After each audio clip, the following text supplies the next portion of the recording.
రాజ్యాంగం గురించి, రాజ్యాంగం యొక్క పీఠిక గురించి మనం ఎందుకు నేర్చుకొని జనానికి చెప్పాలి. ఈరోజు దేశంలో పరిపాలించటోళ్ళది రాష్ట్రాల్లో కానీ లేదా కేంద్రంలో కానీ రాజ్యాంగ స్ఫూర్తికి పూర్తి భిన్నంగా వాళ్ళు ఎట్లా కోరుకునేటట్లా ఈ దేశాన్ని పరిపాలిస్తున్నారు. రాజ్యాంగ స్ఫూర్తి లేదు. అంటే రాజ్యాంగ వ్యవస్థలు అనబడే వాటికి గౌరవం కూడా లేదు, పాటించటము లేదు. పేరుకు ఒక స్కెలిటన్ లాగా రాజ్యాంగాన్ని చూపిస్తూ ఉన్నారు, కానీ దాన్ని అందులో లోపాలు ఉండని అది కూడా అమలు చేయటం. లోపాలు ఉన్నాయి రాజ్యాంగంలో. లోపాలు ఉన్నాయి అనేది నేనేం కనిపెట్టి చెప్పటంలా. అంబేద్కరే దానికి ముసాయిదాకు నాయకత్వం వహించిన ఆయనే లోపాలు ఉన్నాయి అన్నాడు ఆయన. అని కొన్ని వార్నింగ్లు కూడా ఇచ్చాడు ఆయన. భారతదేశంలో భిన్న కులాలు, భిన్న జాతులు, భిన్న ఆర్థిక స్థాయిలు, భిన్న సంస్కృతులు ఉన్నటువంటి ఒక సంక్లిష్టమైన దేశం. ఇక్కడ సమస్య కేవలం ఆర్థిక అంతరాలే కాదు, సామాజిక అంతరాలు, రాజకీయ అంతరాలు అన్నీ ఉన్నాయి. వెనుకబడిన సమూహాలకి వాళ్ళని అభివృద్ధి చేయడం కోసము రిజర్వేషన్లను ఇచ్చి అభివృద్ధి చేయాలని మేము అనుకున్నాము. అంటే రాజకీయ రంగంలో ఒక మార్పు చేద్దాం అనుకున్నాం మేము.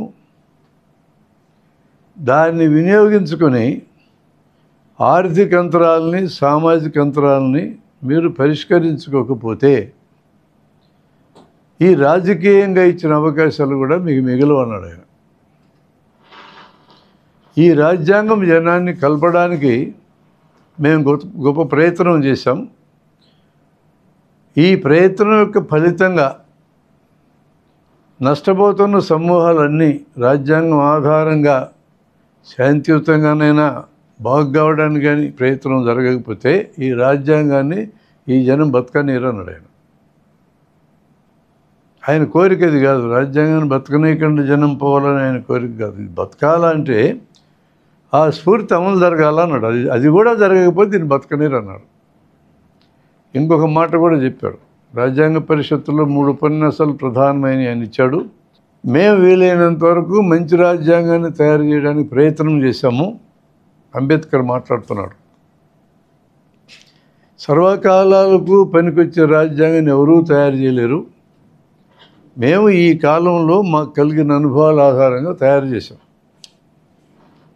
అందులో ఏ ప్రొవిజన్ అయినా భవిష్యత్తులో ఉపయోగపడదని భావిస్తే సవరించుకోవటానికి కూడా ఇందులో మార్గం పెట్టాము. కొంచెం కష్టంగా 2/3 మెజారిటీతో సవరణ చేసుకోవాలని పెట్టాము. అంత ఇబ్బంది వస్తే మార్చుకోవచ్చు.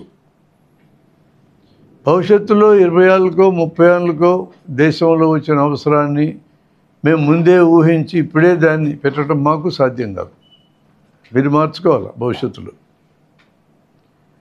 మీరు ఎన్నిక చేసుకునే వాళ్ళు సరైన వాళ్ళైతే, ఎన్నికలనే ఒక సిస్టమ్ ఉంది కదా, సరైన వాళ్ళైతే మేము రాజ్యాంగంలో పెట్టిన కొన్ని ప్రొవిజన్స్ నష్టం కలిగించే ఉన్నా కూడా డీఫ్యాక్టో వాస్తవంగా నష్టం జరగదు. పరిపాలించే వాళ్ళు మంచి వాళ్ళు అయితే. పరిపాలించే వాళ్ళని మీరు సరైన వాళ్ళని ఎన్నుకోకపోతే మేము ఎంత మంచి రాజ్యాంగం రాసినా మీకు ఉపయోగపడదని రాశాం. ఆయన భయపడ్డాయన్నీ జరిగినాయి. ఆ కళలు, ఆయన భయపడ్డాయని జరుగుతున్న కళలు ఆయన బతుకున్నప్పటికీ చూశాడు. ఇప్పటికి ఇంకా క్లియర్గా చూస్తున్నాం. అసలు ఈ రాజ్యాంగమే పనికిరాదనేటోళ్ళు కూడా ఈ దేశంలో ఉన్నారు. అయినా అలా అనే హక్కు కూడా జనానికి ఉందని రాజ్యాంగం ఒప్పుకుంది. ఈ రాజ్యాంగం పనికిరాదనే హక్కు కూడా రాజ్యాంగం ఇచ్చింది. నీకు మాట్లాడే హక్కు నీకు ఇచ్చింది. మాటల రూపంలో ఎటాటి విమర్శ చేయడానికని హక్కు ఇచ్చింది రాజ్యాంగం. చేతల దగ్గరికి వెళ్ళినప్పుడు దాని పరిమితులు ఉంటాయి. రాజ్యాంగాన్ని ధ్వంసం చేసే హక్కు అయితే ఇవ్వాలి. జనంలో మెజారిటీ జనం పూనుకొని అసలు ఈ రాజ్యాంగం పనికిరాదు పారేయాలని అనుకుంటే మెజారిటీ జనం ఇష్టం. బల ప్రయోగంతో తోసేయాలనుకుంటే మనం ఆపగలిగేది ఏం లేదు. అది వాళ్ళ ఇష్టం. అది భవిష్యత్తు తెలుసుకోవాల్సిందే. మేమైతే అలా కోరుకోవటం లేదు. ఇదివరకు బ్రిటిష్ వాళ్ళకి వ్యతిరేకంగా పెద్ద పెద్ద ఉద్యమాలు చేసి, సహాయ నిరాకరణ చేసి, సమ్మెలు చేసి, గిరావులు చేసి మనం సాధించుకునే ప్రయత్నం చేశాం. ఇప్పుడు మన రాజ్యం వచ్చింది, మనం రాజ్యాంగం రాసుకుంటున్నాం. ఆ అవసరం లేకుండా ఉండాలని కోరుకున్నాడు ఆయన. ఆ అవసరాలు ఇంకా ఉన్నాయనంటే, అవసరాలు ఉండే పరిస్థితిని పాలకులు పరిష్కరించలేదు. పరిష్కరించుంటే అవసరం ఉండేది కాదని. సమ్మె చేయాల్సిన అవసరం, ఊరేగింపు చేయాల్సిన అవసరం, గెరావు ధర్నా చేయాల్సిన అవసరం లేకుండా ప్రజల సమస్యల్ని పాలించుటం ముందే గమనించి పరిష్కరిస్తే అవసరం జనానికి లేదు. అవి పెరుగుతున్నాయన్నా, ముమ్మరంగా ఉన్నాయన్నా దానికి కారణం ఆ పరిష్కరించే పని పాలించడం చేయటంలో. అంబేద్కర్ ఆ విధంగా ఆలోచించాడు. ఆయన చెప్పిన ఒక ముఖ్యమైన అంశం ఏంటంటే, జీవితమంతా దానికోసం ఖర్చు పెట్టాడు కూడా. సామాజిక అంతరాలు చాలా పెద్ద సమస్య. అందులో కుల అంతరాలు ఈ దేశంలో కేవలం ఆర్థికపరమైన అంతరాలే కాదు, కుల అంతరాలు కూడా చాలా ప్రమాదకరంగా ఉన్నాయి. అప్పటికి కమ్యూనిస్టులు అనేటువంటి దేశంలో ఆర్థిక అంతరాల మీదనే పనిచేస్తూ వచ్చారు. మొదట్లో కులాంతరాలు పట్టించుకోలేదు వాళ్ళు.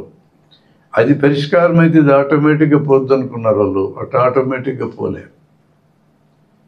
కాబట్టి ఈ దేశంలో ఎవరైనా సరైన మార్పు కోసం ప్రయత్నం చేయాలనుకుంటే ఆర్థిక అంతరాలతో పాటు కులం పేరుతో ఉన్న అంతరాలను కూడా అడ్రస్ చేయక తప్పదు. వేరే మార్గమే లేదు. ఇది మనకు అర్థమైంది. రాయడం అయితే చాలా వరకు మంచిగానే రాసుకున్నాం రాజ్యాంగం అనే గ్రంథంలో. అమలు కావడంలా రాసుకునే దాంట్లో కూడా కొన్ని లోపాలు ఉన్నాయనేది గుర్తించారు. అసలు ఇప్పుడు రాజ్యాంగం అనేది ఈ రూపంలో ఉండడానికే లేదు అనే ఒక ప్రమాదం ముంచుకొచ్చినప్పుడు ఏదో ఒక రూపంలో ఉండడం అనేది ఒక అవసరం కింద మారింది. కనీసం మాట్లాడడానికి ఒక సోర్స్ అన్న మిగులుతుంది. ఇందులో రాసింది కదా ఇట్లా, మీరు ఇట్ట ప్రవర్తిస్తారు అని అడగడానికి ఒక దారి అన్న మిగులుతుంది. ఈ కంటెక్స్ట్లోనే రాజ్యాంగం అనేది నిలబెట్టుకోవాలనుకుంటున్నాం. రాజ్యాంగం అంతా బ్రహ్మాండంగా ఉంది కాబట్టి నిలబెట్టుకోవడం కాదు అది. అంతకంటే వరస్ట్ సిచ్యువేషన్లోకి మనం దిగినందుకు కనీసం అది ఆధారం కింద మిగులుతుంది.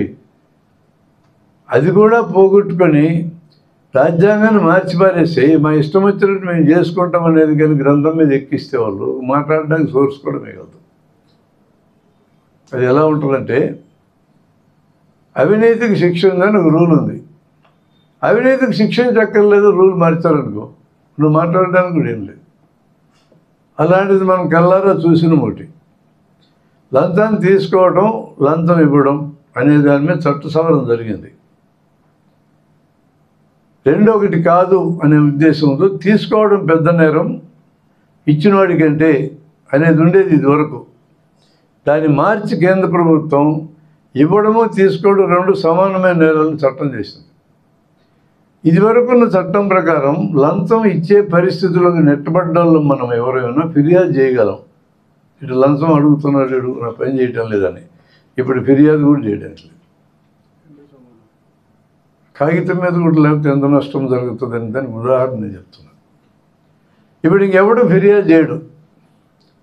దాని రిజల్ట్ ఏమవుతుంది? యథేచ్ఛగా లంచాలు తీసుకొని ఇవ్వడం జరిగిపోద్ది. ఎవడు ఫిర్యాదు చేసేటప్పుడు ఉండడు. అట్లా లంచాలు తీసుకునే వాళ్ళ సౌలభ్యం కోసం చట్టం సవరణ జరిగిందా అనుకునే అవకాశం ఉందా లేదా? వాళ్ళకి ఇబ్బంది ఉంది, వాళ్ళ మీద కేసులు పెడతాడు. పెట్టేటోడే లేడనుకో. మొదటి చట్టం ఉంటే కనీసం బయటన్నా పెట్టవచ్చు. ఇప్పుడు అది బయట పెట్టేది కూడా లేదు. మొదటి చట్టం ఉన్నా కూడా వాళ్ళ మీద శిక్షణ జరుగుతాయా లేదా కాదు, నోరెత్తి మాట్లాడడానికన్నా చోటు ఉంది. ఇప్పుడు ఆ చోటు కూడా లేదు. అందుకని రాజ్యాంగం ఈ రూపంలో కూడా లేకుండా పోతే దాన్ని చూపించి మాట్లాడడానికి కూడా అవకాశం ఉండదు. నోరును కూడా కట్టేసినట్టు అవుతుంది. ఈ కంటెక్స్ట్లో రాజ్యాంగాన్ని నిలబెట్టుకోవాలి అనే వాదన దేశంలో వచ్చింది. అన్ని సమస్యలకి రాజ్యాంగబద్ధతే ఆన్సర్ అని ఎవడూ నమ్మడంలా, మనం కూడా నమ్మడంలా. అంటే రాజ్యాంగం సరిగా అమలు జరిగితే ప్రజల సమస్యలన్నీ పోతాయి అనే వాక్యాన్ని మనం విశ్వసించటంలో సరిగ్గా అమలు జరిగిన అన్ని సమస్యలు పోవు, అమలు జరగకపోతే అసలు పోవు. ఫ్యాక్ట్ అది. అంటే రాజ్యాంగం గురించి మాట్లాడే వాళ్ళు ఇప్పుడు మనలాగా మాట్లాడే వాళ్ళు ఉన్నారు. ఇప్పుడు నేను చెప్పినట్టుగా రాజ్యాంగం అమలు జరిగితే అన్ని సమస్యలు పరిష్కారం అయితే మాట్లాడే వాళ్ళు ఉన్నారు. ఆ వాదనతో మనం ఏకీభవించటం.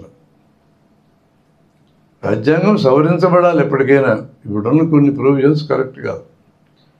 ఆస్తులు ఉంచుకోవడానికి, పెంచుకోవడానికి, వారసత్వం అందించడానికి ఈరోజు రాజ్యాంగం అంగీకరిస్తుంది. అది ఉన్నంత కాలము సామ్యవాదం అమలు జరగదు. ఈ రెంటికి ఒకదాని కూడా చుక్కెదరు. అవునో కదా మీరు చూడండి. సామ్యవాదం అంటే ఎవడు ఎంత కష్టపడితే అంత ఫలితం రావాలి. ఎక్కువ కష్టపడితే ఎక్కువ రావాలి, తక్కువ కష్టపడితే తక్కువ రావాలి. ఏం కష్టపడకపోతే రాకూడదు. అదే సమయంలో కష్టపడటం చేతగాని పిల్లలకి, వృద్ధులకి, అంగవికలులకి, ఇటువంటి వాళ్ళకి రక్షణలు ఉండాలి. అంటే వాళ్ళు చేతనైనంత కష్టపడతారు, కానీ అవసరం కొద్దీ వాళ్ళకి ఇవ్వాలి. కష్టాన్ని బట్టి ఇస్తే కుదరదు. పసిపిల్లలు కష్టపడలేరు, ఏమి ఇవ్వడానికి లేదంటే చచ్చిపోతారు. ముసలివాళ్ళు కష్టపడలేరు, వీళ్ళకి ఏమి ఇవ్వలేదు ఇవ్వకూడదు అనుకుంటే ముసలివాళ్ళందరూ వస్తారు. అంగవికలురు, ఫిజికల్లీ ఛాలెంజ్డ్ పీపుల్కి ఎక్కువ కష్టపడలేరు, వీళ్ళకి భూపెట్టకూడదని చచ్చిపోతారు. వీళ్ళు సావకూడదు, శ్రేయో రాజ్యంలో సావకూడదు. కాబట్టి ఎటువంటి రాజ్యమని ఉండని, వీళ్ళకు రక్షణ ఉండాలి. అది ఎక్సెప్షన్, అది పెడదాము. రూల్ ఏంది? ఎంత కష్టపడితే అంత ఫలితం రావాలి. తక్కువ కష్టపడి ఎక్కువ ఫలితం తీసుకునే అవకాశం ఈరోజు రాజ్యాంగంలో ఉందా లేదా? ఏమీ కష్టపడకుండా కూడా తీసుకునే అవకాశం ఉంది ఇక్కడ. ఒక తల్లికి పుట్టిన బిడ్డ పుట్టిన బిడ్డను అడుక్కుతేనే బిడ్డగా మారుతుంది. మరొక తల్లికి తండ్రికి పుట్టిన బిడ్డ పుట్టుకతోనే కోటీశ్వరుడు అవుతుంది. ఆ అవకాశం ఈ రాజ్యాంగంలో ఉందా లేదా? ఉంది. దీని మీద రాజ్యాంగం ఏ స్ట్రిక్చర్ పెట్టాల. ఇటు ఉన్నంతకాలము సామ్యవాదం సూత్రంలో చెప్పినట్టు ఎక్కువ కష్టపడితే ఎక్కువ, తక్కువ కష్టపడితే తక్కువ, ఇది ఎట్లా మొదలు జరుగుతుంది. రెంటికి సుక్కెదురు. అది ఒక ప్రధానమైన ప్రాబ్లం ఈరోజు రాజ్యాంగంలో. ఆ ప్రాబ్లంకి రాజ్యాంగంలో ఆన్సర్ లేదు. రాజ్యాంగాన్ని సవరిస్తే తప్ప ఆన్సర్ లేదు. దీన్ని సవరించడానికి ఈరోజు ప్రభుత్వాలు సిద్ధపడవు. సిద్ధపడకపోగా క్రోనీ క్యాపిటలిజం అనే పేరుతో ప్రభుత్వంలో ఉన్న వాళ్ళకి అనుకూలంగా ప్రవర్తించే పెట్టుబడిదారులకి అపరిమితమైన రాయితీలు ఇచ్చే పద్ధతి నడుస్తూ ఉంది. ఈరోజు 75 ఏళ్ళ తర్వాత నడుస్తుంది అది. అలాంటిది నడిచే టైంలో నువ్వు ఏం కష్టపడకుండా గుట్టలు వేసుకుని హక్కు నీకు లేదని చెప్పి ఎట్లా అమలు జరుగుతుంది? రాజ్యాంగం సవరణ చేస్తే తప్ప. ఈ రాజ్యాంగము ఏమన్నా సంపద పన్ను, వారసత్వ పన్ను ఇలాంటివి ఏమైనా వేస్తుందా? కామన్ మ్యాన్కి పన్నులు విధించడానికి సిద్ధపడే ప్రభుత్వం సాహుకారులకి డైరెక్ట్ ట్యాక్స్ తగ్గిస్తూ ఉంది, కార్పొరేట్లకు ఇంకా తగ్గిస్తూ ఉంది. నేను కోరినట్టు జరగడం లేదు, రివర్స్ జరుగుతుంది కదా. పరోక్ష పన్ను అంటే జనమందరూ కట్టాలి, ఎవరు తప్పించుకోవడానికి లేదు. పరోక్ష పన్నులో ₹1 కూడా మిస్ కాని విధంగా ఈరోజు డిజిటల్ పేమెంట్స్ వచ్చినాయా లేదా? కూరగాయలు అమ్ముకున్న వాళ్ళు కూడా QR కోడ్ పెట్టుకుని అమ్ముతున్నారు. ₹1 కూడా మిస్ కాకూడదు, మొత్తం అకౌంట్ ఫర్ కావాలి, బ్లాక్ మనీని ఉండకూడదు రంగంలో అనే పద్ధతులు అమలు జరుగుతుంది కదా. అంటే సాధారణ జనం పేమెంట్స్లో ₹1 మిస్ కాకూడదు. పై లెవెల్ 25 లక్షల కోట్లు మిస్ కావచ్చు. ఎట్లా రాజ్యాంగం అమలు జరుగుతున్నట్టు? ఇప్పుడు ఇలా మాట్లాడడానికైనా అవకాశం నాకు ఉంది. రాజ్యాంగం అవకాశం నాకు ఇచ్చింది, ప్రాథమిక హక్కు కింద నాకు మాట్లాడే స్వేచ్ఛ ఇచ్చింది. అమలు చేయకపోవచ్చు, మాట్లాడే స్వేచ్ఛ నాకు ఉన్నప్పుడు ఒకటి కాబట్టి మరొకడైనా, ఒకసారి అయితే మరోసారి అయినా, ఒక ప్రాంతంగా అయితే మరో ప్రాంతంలోనైనా నా మాటలకు ప్రభావితమైన జనం ఈ రాజ్యాంగంలోని లోపాలను సరిదిద్దాల్సిందే. రాజ్యాంగాన్ని తుంగలో దొక్కి అధికారంలో ఉన్న వాళ్ళు తొలగించాల్సింది అనుకునే ఒక మూమెంట్ను నడపడానికి నాకు అవకాశం ఈ రాజ్యాంగం ఇస్తుంది. దీన్ని ఎత్తేసామనుకో ఇవ్వదు. ఈ కారణాలు ఇచ్చే రాజ్యాంగం మనం మాట్లాడాలి. ఎవరితో మాట్లాడాలా దానికి కూడా మనకున్న అవగాహన ఏంటంటే భవిష్యత్తు ఎవరిదో వాళ్ళ దగ్గర ఎక్కువ మాట్లాడాలి. దగ్గరలో చనిపోబోయే వాళ్ళకంటే కూడా ఇంకా 40-50 ఏళ్ళు బతకబోయే యూత్ వాళ్ళ దగ్గరికి ఎక్కువ వెళ్ళాలి. ముఖ్యంగా చదువుకునే పిల్లల దగ్గరికి వెళ్ళాలి. యూత్ని అడ్రస్ చేయడానికి బెస్ట్ మెథడ్ విద్యాలయాలు. ఇది మనం ఆల్రెడీ జన విజ్ఞాన వేదిక తెలుసుకున్నాం. మనం విద్యాలయాల్లో సబ్జెక్ట్ వెళ్ళడానికి బెస్ట్ వాహకము టీచర్లు. ఈ రెండు మనం అనుభవంలో డిసైడ్ చేసుకున్నాం. మనకు అనుభవం తెలిసిందే కాబట్టి వాళ్ళకి అందే రీతిలో మనం దీన్ని మాట్లాడుకోవాలి. మన సబ్జెక్టు బేస్ ఎక్కువ ఉండాలి. వాళ్ళకి అందేంత వరకు మార్పు చేసుకొని మనం మాట్లాడాలి. మనకి ఎంత వచ్చో అంతా మాట్లాడడం మన ఉద్దేశం కాదు. లేదా అక్కడ ఎంత ఉందో అంతా మాట్లాడటం కూడా మన ఉద్దేశం కాదు. వాళ్ళకి అందేంతనే ట్రిమ్ చేసుకొని మాట్లాడాలి. కాబట్టి మనం కాస్త ఎక్కువ నేర్చుకోవాలా. ఎక్కడెక్కడ కట్ చేసి మాట్లాడాలా, ఎక్కడెక్కడ తగ్గించి మాట్లాడాలా మనం ఎక్సర్సైజ్ చేసుకునే. ఇప్పుడు మనం ప్రియాంబుల్ దగ్గరికి వెళ్దాం. భారత ప్రజలమైన మేము అని మొదలవుతుంది. ప్రజలు అంటే ఎవరు? భారత ప్రజలమైన మేము అంటే భారతదేశంలో ఉన్న అని అర్థం ఉంది అక్కడ. ఈ డెఫినేషన్ సరిపోతుందా? ఎవరైనా కలుపుతారా? ప్రజలంటే ఎవరు? భారతదేశం మళ్ళొద్దు. ప్రజలంటే ఎవరు? ప్రపంచ ప్రజలంటే ప్రపంచం జనాభాతో కలిసి. ఆంధ్రప్రదేశ్ ప్రజలు ఎవరంటే ఆంధ్ర బార్డర్స్ లోబడ్డ వాళ్ళు. బార్డర్స్కి లోబడి ఉండాలి. కండిషన్ కరెక్టే. ప్రజలన్నగా ఎవరు? అందరూ ప్రజలేనా? అందరి జీవితం ఒకే రకంగా ఉంటుందా? వాళ్ళ జీవన విధానానికి రెఫరెన్స్ ఏమన్నా ఉందా? ప్రజలని మాట్లాడినప్పుడు వీరికి 2 కళ్ళు, 2 ముక్కు రంధ్రాలు, 1 నోరు, 2 చేతులు, కాళ్ళు అంటే ప్రజలైపోతారా? ఫిజికల్గా చూస్తే మీరు చెప్పింది కరెక్ట్. ఫిజికల్గా ప్రజలంటే ఎవరు అంటే ఈ అవయవాలు ఉంటే సరిపోయింది. సామాజికంగా ప్రజలు అనగలమా? ఈ డెఫినేషన్తోనే సామాజికంగా ప్రజలందరూ ఒకటేనా? ఆర్థికంగా మాట్లాడితే ప్రజలందరూ ఒకటేనా? కులం అని ఎత్తుకుంటే ఆ కులంలో ఉన్న వాళ్ళందరూ ఒకటే రకంగా ఉన్నారా? ప్రాంతం ఎత్తుకుంటే ప్రాంతంలో ఉండే వాళ్ళందరూ ఒకే రకంగా ఉన్నారా? నువ్వు ఏ పారామీటర్ తీసుకున్నా ప్రజలందరూ ఒకే రకంగా లేరని కనపడతా ఉంది కదా. ఇప్పుడు ప్రజలంటే ఎవరైనా క్వశ్చన్ మళ్ళీ బయటకు వచ్చింది. ఏ పారామీటర్ ఎత్తుకొని అందరూ ఒకే రకంగా లేరు. పొడవు పొట్టి, లావు సన్నం, నలుపు తెలుపు అట్లా చూసినా కూడా ఒక రకంగా లేరు. కులం లెక్క చూస్తే లేరు. కులాల్లో అగ్రకుల, చిన్న కులాలు, మధ్య రకం కులాలు ఉన్నాయి. ఒకే కులంలో మళ్ళా డబ్బున్నోడు లేనోడు ఉన్నాడు. ప్రజలు బహువచనం. ఒక మనిషిని తీసుకుంటే ఏకవచనం. ఒక మనిషినైనా ప్రజల్లో భాగం కింద గుర్తించగలమా లేదా? మీరు చెప్పిన ఒప్పందం అనేది సమాజం అనే మాట వాడినప్పుడు వాడాలి. సమాజం అని వాడాలంటే ఒక్కరిని చూపించి చెప్పకూడదు. ప్రజలనే మాట్లాడినప్పుడు ఒక్కరిని చూపించి కూడా చెప్పచ్చు. ఇతను ప్రజల్లో భాగమే చెప్పచ్చు మనిషిని పట్టుకొని. సమాజం అని అనాలంటే మోరిదాని వన్ ఉండాలి. అనేక, నా ప్లస్ ఏక. ఏక అంటే ఒకటి, నా ప్లస్ ఏక అంటే ఒకటికి మించి. ఒకటికి మించి రెండైనా సమాజం అవుతుంది, 850 కోట్లైనా సమాజం అవుతుంది. అక్కడ ఒప్పందం అనే మాట వస్తుంది. మనం అది మళ్ళీ మాట్లాడదాం. ఇందాక నేను చెప్పిన డిఫరెన్స్లన్నీ చూస్తే 2 రకాల డిఫరెన్స్లు ఉన్నాయి. ప్రకృతి సిద్ధంగా వచ్చే తేడాలు అందరూ ఒక రకంగా లేరు. పొడవు పట్టి, లావు సన్నం, తెలుపు నలుపు అన్నీ వచ్చినాయి. అవి ప్రకృతి సిద్ధంగా వచ్చినటువంటి తేడాలు. ఒకే రకంగా జనం లేరు. సామాజికంగా కూడా జనం అందరూ ఒకే రకంగా లేరు. డబ్బున్నోళ్ళు, లేనోళ్ళు, పెద్ద కులము, చిన్న కులము. కులంలో డబ్బున్నోడు మళ్ళీ లేనివాడు, బాగా జీవిస్తున్నాడు, జీవించలేనివాడు. ఇందాక మా ప్రతాప్ రెడ్డి మాట్లాడినట్టు 26 అంతస్తుల భవనం ఉన్నాడు, 10 అడుగుల్లో 10 మంది బతికేటోళ్ళు. వీళ్ళందరూ ఒకటేనా ఎట్టు చెప్తారు? మీరు అందరూ ఒకే రకంగా ఎట్టు చెప్తారు? చెప్పలేం కదా. అందుకని జన విజ్ఞాన వేదిక ఏం భావిస్తుంది చెప్పాలి. మీరు ప్రజలంటే ఎట్లా డిఫైన్ చేస్తున్నాం మనం? వేదిక గురించి మాట్లాడాలి చెప్పండి. రా మరి నువ్వు ఎన్ని రకాల ప్రజలను చూస్తున్నావు సామాజికంగా. ప్రకృతి సిద్ధంగా వచ్చిన తేడాలు మనుషుల మధ్య ఉంటాయి. అవి ప్రకృతిలో నుంచి వచ్చినాయి కాబట్టి నువ్వేం చేయలేవు. నీ జీన్స్ ద్వారా వచ్చినాయి, పొడుగు పట్టి లావు సన్నగా. నీ తల్లిదండ్రులకు ఏం జీన్స్ ఉంటే ఇచ్చారు నీకు, వాటి ప్రకారం వచ్చినావు. నేను వాటి గురించి మాట్లాడాను, ఆ ప్రకృతి సిద్ధంగా ఉన్న తేడాల గురించి నేను మాట్లాడాను. సమాజంలో మనుషులందరూ ఒకే రకంగా లేరు.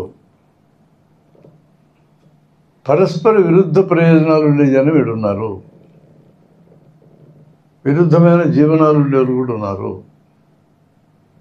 ఇందాకే చెప్పా, చెడిలాగా అడుగుతున్న పిల్లలు ఉన్నారు, పుట్టగానే 15 కోట్లు వచ్చిన వాళ్ళు ఉన్నారు.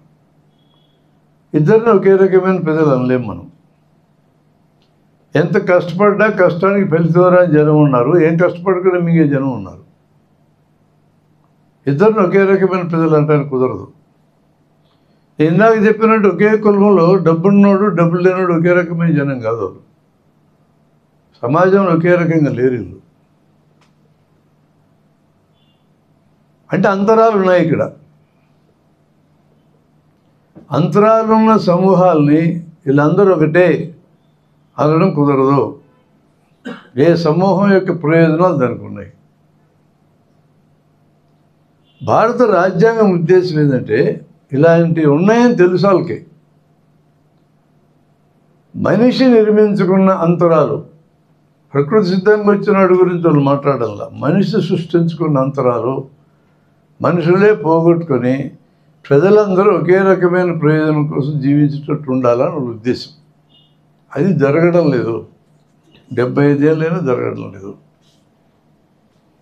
కాబట్టి మన అవగాహన ఏంటి? ఈరోజు ప్రజలను చూసినప్పుడు రాజ్యాంగం ఉద్దేశం అది అందరికి ఒకే రకమైన ఫలితాలు రావాలని ఉద్దేశంగా అది అమలు జరగడం లేదు. మనం చూసేటప్పుడు ఇటు 2 రకాలు, కనీసం 2 రకాల జనం ఉన్నారు, ఉన్నోళ్ళు లేనోళ్ళని కానీ, అవకాశం ఉన్నోళ్ళు లేనోళ్ళని కానీ. ఇక మధ్యలో అనేక దొంతర్లు కూడా ఉన్నాయి. కొన్ని అవకాశాలు ఉన్నోళ్ళు, ఎక్కువ ఉన్నోళ్ళు, తక్కువ ఉన్నోళ్ళు. ఏ సమూహం చూసినా ఇదే రకమైన అంతరాలు ఉన్నాయి. ఆర్థికపరమైన అంతరాలు ఉన్నాయి, సామాజికపరమైన అంతరాలు ఉన్నాయి. ఈ అంతరాల ఆధారంగా వివక్షలు ఉన్నాయి. చాలా వేరిగేటెడ్ పరిస్థితి రాజ్యంలో ఉంది, దేశంలో ఉంది. అప్పుడు మనము 2 రకాల ప్రజలు మనకు ఎదురైనప్పుడు, మనం పనిచేయాలన్నప్పుడు మనం ఏ రకమైన ప్రజల ప్రయోజనం కోసం పనిచేయాలా, ఆ చర్చ లేదా క్వశ్చన్ మనకు వస్తుందో రాదా? ప్రజల కోసం పనిచేయ నేను అన్నా మిమ్మల్ని, ఈ 2 గ్రూపులు ఎవరి కోసం పనిచేయాలనే ప్రశ్న నీకు వస్తుందా రాదా? నువ్వు కూడా అందరికి ఒకే రకంగా ప్రవర్తించలేవు. నీకు వచ్చే ఆదాయం నీ పిల్లలకే ఇస్తావు, బయట జనానికి ఇవ్వవు. ఇస్తారా ఎవరన్నా ఇక్కడ? మరి ఇంకేంది? ఒకే రకమైన జనం కాదు కదా నువ్వు ఫేస్ అవుతుండేది. నువ్వు కాదు, నేను కాదు, ఎవరో ఫేస్ కావడం ఒకే రకమైన జనాన్ని. డెఫినేషన్ చెప్పినాడు అందరూ ప్రజలే కదా అంటారు. సర్వేజనం సుఖినో భవతు, అందరూ సుఖంగా ఉండాలంటున్నాం. కానీ మన ఇంట్లో స్టార్ట్ అయితేనే నా సంపద నా పిల్లలకే ఇస్తున్నా, బయట వాళ్ళకి ఇవ్వడం లేదు. అవసరమైన ఈయను, వాళ్ళకి అవసరమే కానీ ఈయను. నా పిల్లలకి అవసరం లేకపోయినా మేపుతా, కూడబెడతా తరాలు తరబడి. ఈ రకమైన అంతరాల్ని ఈ రాజ్యాంగం ప్రశ్నించడం లేదు. అది నేను మొదట చెప్పింది. ఇది ప్రమాదకరమైన స్థితి ఏ రాజ్యాంగానికైనా. ఈ అంతరాలను ప్రశ్నించకుండా ఉంటే రాజ్యాంగం యొక్క ఉనికికే ప్రమాదం. అందుకనే ప్రజలంటే ఎవరని మనం వేసుకున్నప్పుడు ప్రజలు అందరూ ఒకే రకంగా ఉంటే నువ్వు చెప్పింది ప్రజలంతా ఒకటే. ఒకే రకంగా లేనప్పుడు నీకు ఎదురయ్యే మొదటి క్వశ్చన్ ఏంటంటే నువ్వు ఏ ప్రజల తరఫున పనిచేయాలనుకుంటే అనే క్వశ్చన్ నీకు వస్తుంది. ఇప్పుడు చెప్పండి, ఏ రకమైన జనం కోసం పనిచేయాలి? ఎవడి ఛాయిస్ అవుతుంది? నీకు ఛాయిసెస్ ఉన్నాయి. నేను 26 అంతస్తుల అమ్మాయిని తరఫున పనిచేయాలనుకుంటే నీ ఇష్టం, రాజ్యాంగం ఒప్పుకుంది. లేదా దారుల్ ఇస్లాంలో జనం కోసం పనిచేస్తున్నట్టుకు రాజ్యాంగమే కాదంటున్నా. రాజ్యాంగం న్యూట్రల్ స్టాండ్ తీసుకుంది ఈ విషయంలో. రాజ్యాంగం న్యూట్రల్ స్టాండ్ తీసుకున్నప్పుడు న్యూట్రల్ అనేట్టు ఎవరైనా మళ్ళా క్వశ్చన్ వచ్చింది. ఆల్ న్యూట్రల్ పీపుల్ వీళ్ళందరికీ ఉన్న క్యారెక్టర్ ఏంటంటే ఇప్పుడు ఏది అమలు జరుగుతుందో దాన్ని సమర్థించటంలే. నా స్టేట్మెంట్ అది. కాదని మీరు అనగలరు చూడండి. న్యూట్రల్ పీపుల్ అందరూ అమలు జరుగుతుందని సమర్థించిన వాళ్ళే. అంతరాలు ఉన్నాయి, వివక్షలు ఉన్నాయి. నేను దాని జోలు పోనంటే అర్థమైంది, ఒప్పుకున్నట్టే. నేను ఎవరి పక్క జారినా గోడ మీద కూర్చుంటానంటే అర్థమైంది, ఆడి పక్క దూకల ఇటు పక్క దూకల. ఇద్దరు ఒకరితో ఒకరు పోరాడుకుంటున్నప్పుడు గోడకు అవతలోడు యువతలోడు న్యూట్రల్ గాడు ఏమవుతాడు, పోరాటాన్ని వదిలేసినాడు అంతే. ఒకవేళ వాడు తుపాకి కలిసి ఇటు తుపాకి కలిసి మొదట లేచేది ఎవడు, గోడ మీద లేచిపోతాడు. కాబట్టి న్యూట్రాలిటీ అనేది ప్రమాదకరమైంది, సేఫ్ కాదు. అది మీరు అనుకుంటున్నారు న్యూట్రాలిటీ సేఫ్ అని. న్యూట్రాలిటీ సేఫ్ కాదు, న్యూట్రాలిటీ ప్రమాదకరం. న్యూట్రాలిటీ అమలు జరుగుతున్న దానికి సపోర్ట్ చేస్తుంది. అమలు జరుగుతుంది ఏందో చూసినాం.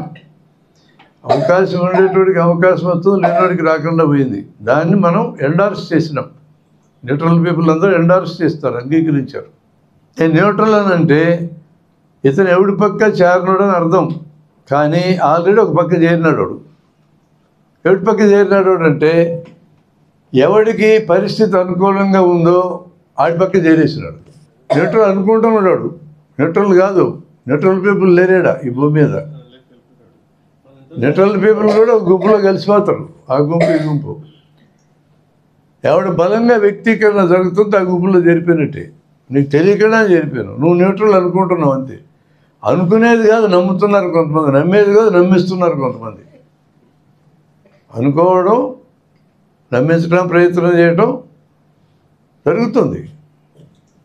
మనం జన విజ్ఞాన వేదికగా మనం ఆలోచించింది ఏంటంటే, జనరల్ స్టేట్మెంట్, జనం అంటే ఈ ముక్కులు కాళ్ళు చేతులు ఉన్న బేచన లెక్కిస్తే కుదరదు.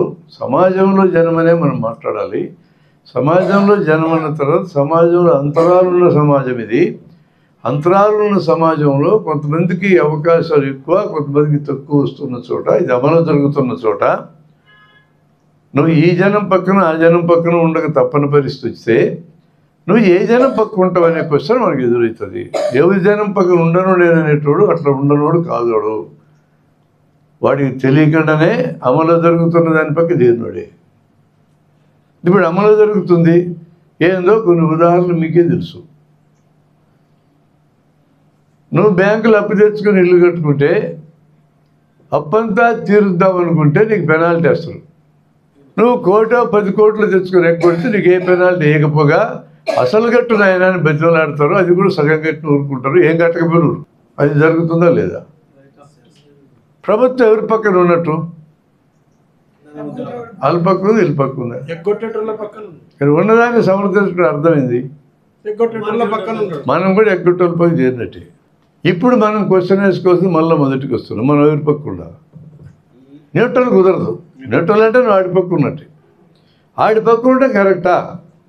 నీ మనసుకే తెలుస్తుంది. నిన్ను కోట్లు తీసుకొని మనం కట్టిన పన్నుల్లోంచి దిగమింగుతూ ఉన్నారు, అన్యాయం కదా అనిపిస్తూ ఉంది నీ మనసుకే.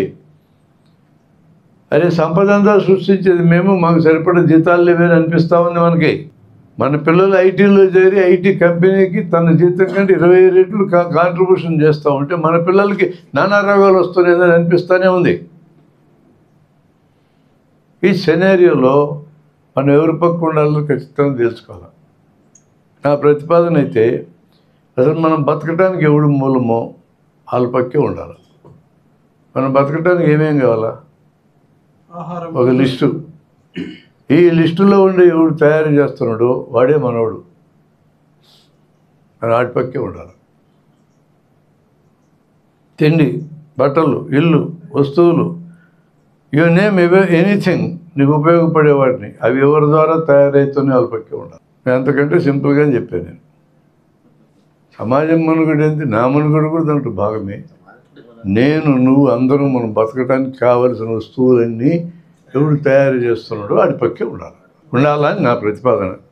న్యూట్రల్ డెఫినేషన్ చాలదు ఇక్కడ, సమాజంలో ఉన్నప్పుడు చాలదు. సైన్స్ అని మీరు మాట్లాడినా కూడా సైన్స్ న్యూట్రల్ అనుకుంటాం మనం.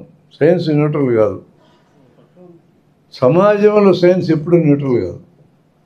సైన్స్ ల్యాబొరేటరీ న్యూట్రల్లా ఉంటుంది. 2H+O = H2 న్యూట్రల్ లాగానే ఉంటుంది. ఆ H2 కొంతమందికి దొరుకుతుంది, కొంతమందికి దొరకదు. సమాజంలో H2 అట్టే ఉంటుంది. కొంతమందికి బాటిల్ 600 రూపాయల బాటిల్ దొరుకుతుంది, కొంతమందికి 2 రూపాయల బాటిల్ కూడా దొరకదు, కొంతమందికి మురికినీళ్ళు దొరుకుతాయి. ఎట్లయితుంది? H2 అందరికి ఒకే రకంగా పనిచేస్తుంది అనకూడదు మనం. బట్టలు పేరుకు న్యూట్రలే. ఒకటి ₹1,00,00,000 కోట్ వేసుకొని తిరుగుతూ ఉంటాడు. దాంట్లో జరి పోగులు ఉంటాయి. పోగు మీద మోడీ మోడీ మోడీ మోడీ అని రాసి ఉంటుంది. అది లేకపోతే ఒంటికి వేసుకోలేరు అదాన్ని ఫుడ్. డబ్బంతా ఎవరిది? కోర్టుకు పెట్టిన ఖర్చు అంతా మంది. మన డబ్బులు కోర్టుకి ₹1,00,00,000 ఖర్చు పెట్టమని రాజ్యాంగంలో ఏ నిబంధన కింద రాసింది? ఒక ఆర్టికల్ నాకు చూపించు. ప్రైమ్ మినిస్టర్ ఇష్టం వచ్చిన రోడొచ్చు అని ఒక ఆర్టికల్ నాకు చూపిస్తుంది. రాజ్యాంగంలో లేదు అది. అలాంటి క్వశ్చన్లు ఎన్ని రైజ్ అవుతాయో చెప్పలేము మనం. సమాజంలోకి వచ్చి కూర్చుంటే రైజ్ అవుతాయి. We can't avoid them. వాడు అన్నిటినీ మాట్లాడుకోకుండా ఊరికే రాజ్యాంగం మాట్లాడుకుంటే అర్థం కాదు అది. కానీ ఆ పదాలకు అర్థం మనకు తెలియాలి, కరెక్ట్ అర్థమేందో తెలియాలి, అమలు జరుగుతుందో లేదో చూడాలి. భారత ప్రజలమైన మేమంటే అందరూ ప్రజలే అనేది రాజ్యాంగం చెప్పినటువంటి వాక్యమైనా మనం మాట్లాడుకుంటుంది ఏంటంటే ఈ రాజ్యాంగమే కాదు, దేశంలో అన్ని వనరుల్ని, అన్ని అవసరాలని ఏ జనం తీరుస్తున్నారు ఆ జనమే జనం, వాళ్ళదే రాజ్యాంగం. దొంగలది రాజ్యాంగం కాదనేది నా అభిప్రాయం. రాజ్యాంగాన్ని సొంతానికి వాడుకునే దొంగతనం కార్యక్రమాలు చేసేటోళ్ళు ఈ రాజ్యాంగం కాదు. వాళ్ళు రాజ్యాంగ ద్రోహులు. రాజ్యాంగ పరిరక్షకులు మనం. రాజ్యాంగ ద్రోహుల్ని, రాజ్యాంగ పరిరక్షకుల్ని అందరినీ ఒకే రకమైన జనం అనడానికి మనం సిద్ధంగా ఉండకూడదు అనేది నా పాయింట్.